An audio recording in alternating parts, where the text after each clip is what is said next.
بسم اللہ الرحمن الرحیم۔ جس دن اللہ تعالیٰ تمام رسولوں کو جمع کر کے پوچھے گا تمہیں کیا جواب ملا تھا، وہ کہیں گے ہمیں کچھ علم نہیں، بلا شبہ بہت زیادہ غیب جاننے والے آپ ہی ہیں۔ جب اللہ تعالیٰ فرمائے گا کہ اے عیسیٰ ابن مریم،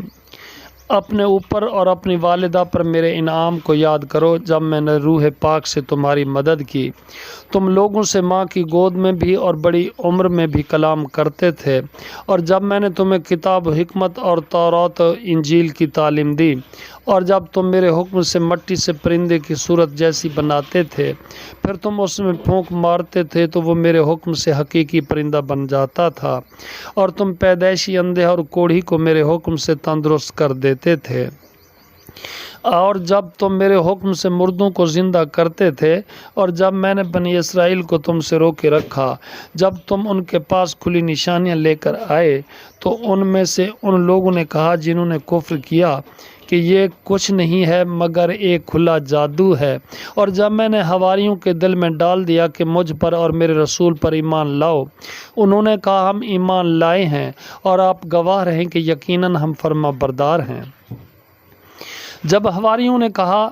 اے عیسیٰ ابن مریم، کیا آپ کا رب استطاعت رکھتا ہے کہ آسمان سے ہمارے لیے خوان اتار دے؟ عیسیٰ نے کہا اگر تم مومن ہو تو اللہ تعالیٰ سے ڈر جاؤ۔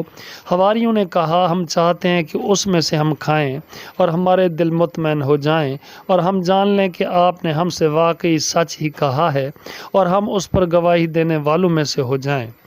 عیسیٰ ابن مریم نے دعا کی اے اللہ ہمارے رب، آسمان سے ہم پر ایک خوان اتار جو ہمارے پہلوں اور پچھلوں کے لیے عید ہو،